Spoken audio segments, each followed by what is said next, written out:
Fenomena kemunculan embun es atau salju di dataran tinggi Dieng kini cukup menarik wisatawan.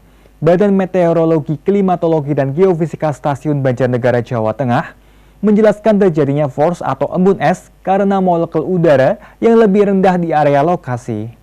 Kemunculan embun es atau salju di dataran tinggi Dieng, Banjarnegara terus menjedot perhatian wisatawan. Adanya fenomena tahunan ini banyak diabadikan warga dan wisatawan yang berkunjung ke Dieng. Embun es atau frost ini muncul pada saat cuaca cerah. Kemunculan akan adanya embun es ini ditandai dengan adanya penurunan suhu yang terjadi secara ekstrim. Embun es mulai muncul pada pukul 2 dini hari hingga pukul 6 pagi. Embun biasanya akan mencair saat matahari sudah bersinar.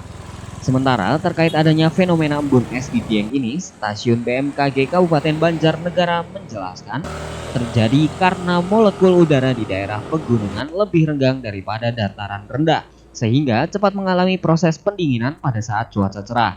Uap air akan mengalami kondensasi pada malam hari dan menempel pada daun dan rumput.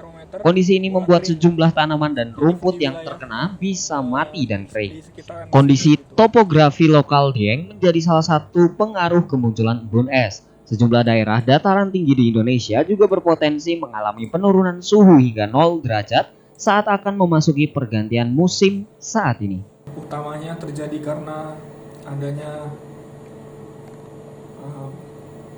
puncak musim kemarau ataupun permulaan musim kemarau mulai dari bulan Mei hingga Juli dan puncaknya pada bulan Agustus.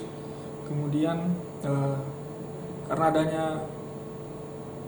aliran angin yang dingin dari wilayah Australia menuju wilayah Jawa, sehingga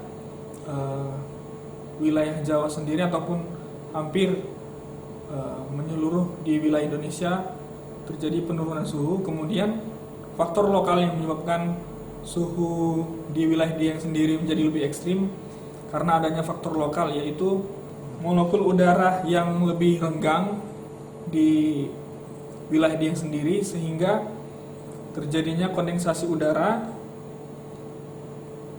Kemudian ditambah oleh adanya faktor ketiadaan awan di wilayah Dieng sendiri, sehingga menyebabkan embun membeku. Dari Banjarnegara, Inung Trian, Satelit TV mewartakan.